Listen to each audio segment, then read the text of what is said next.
Hello, everybody, and welcome back to the first episode of Let's Talk About Disney.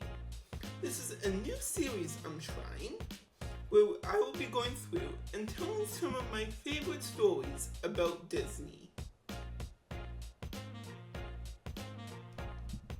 Mickey Mouse is the most iconic and beloved Disney character.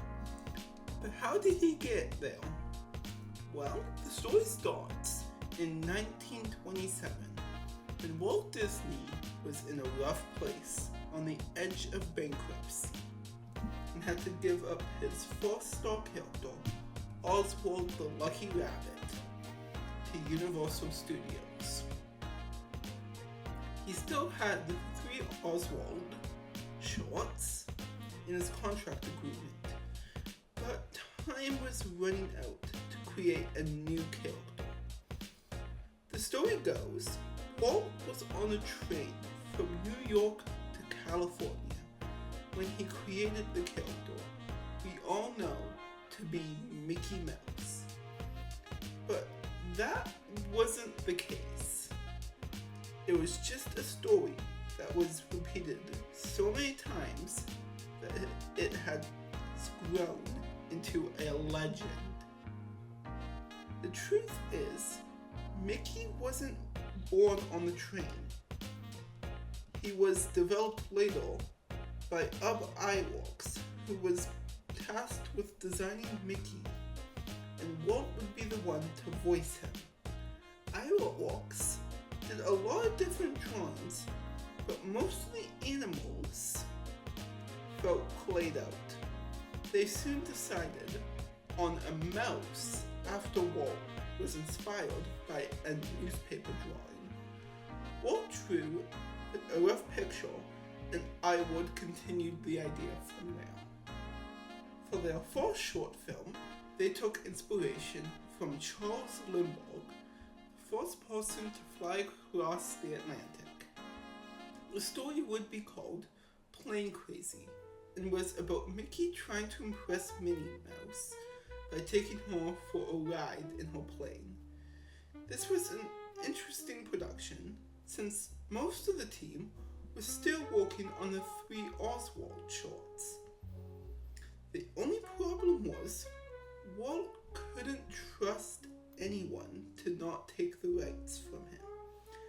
And so the short had to be made in secret. Iwerks would work with his office locked and all windows covered in a black cover. Walt would take the drawings after everyone went home so that a small, trusted team could ink and paint the drawings. After they were finished, Walt would take them back to the studio so that Mike Montz could photograph them. So, altogether, there were only 12 people, including Walt, working on the short. Iwerks was the only animator and had to animate the short all by himself. Plane Crazy was released on March 17th, 1929 and got decent reviews. Their next short would be completely different and would be when Mickey really starts to become an icon and was called the Galloping God Show. Unfortunately though, this short didn't do well. Finally, we need to talk about everyone's favorite short, Steamboat Willie. Sound in animation was something that was always on Walt Disney's mind, ever since the release of the first live-action short with sound, The Jazz Singer. Walt soon realized that he could do better, making the sound a part of the story, and that sound could be the thing to make Mickey Mouse a star. He soon proclaimed the idea, but his team found it a little risky since the Walt wasn't used to cartoons having voices and thought that people would find it unnatural. The harder part was the technical issues. Wilford Jackson was able to use a metronome to compare the frames of animation to the number of beats in the music. He created a bar sheet that showed exactly where each frame of animation needed to go. Alright, now that all the problems have been solved, the next thing they needed was a story. They took inspiration from the Buster Keaton film Steamboat Billy Jr.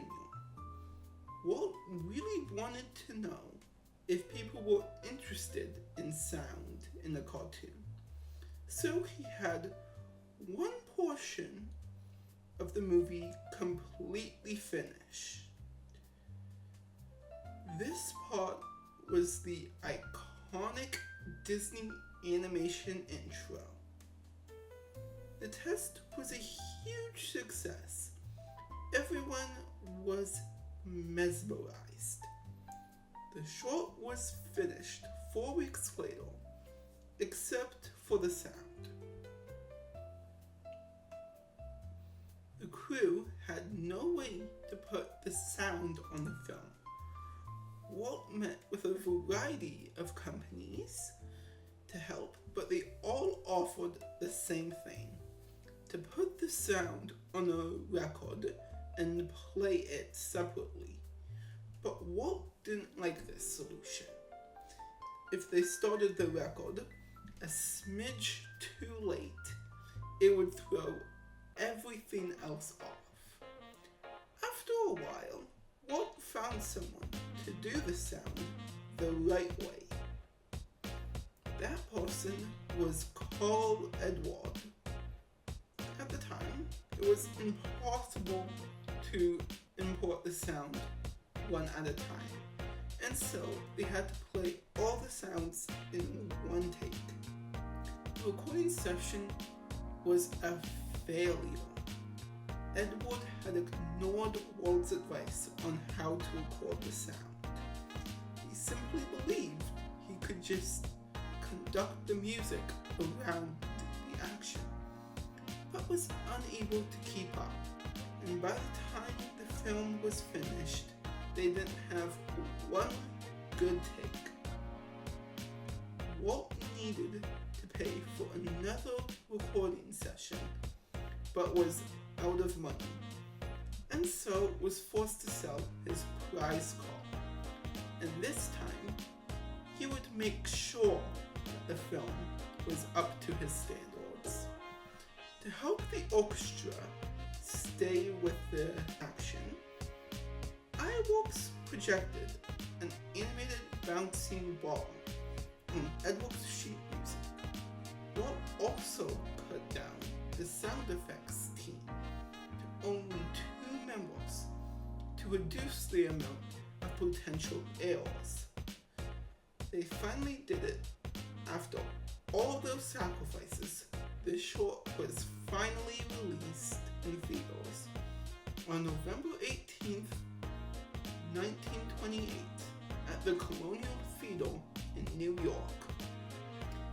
And that movie made Mickey a star.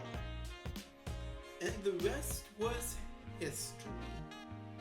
Thank you so much for watching, everybody. Let me know what other Disney stories you'd like to hear in the comments below. And of course, like and subscribe for more videos coming soon.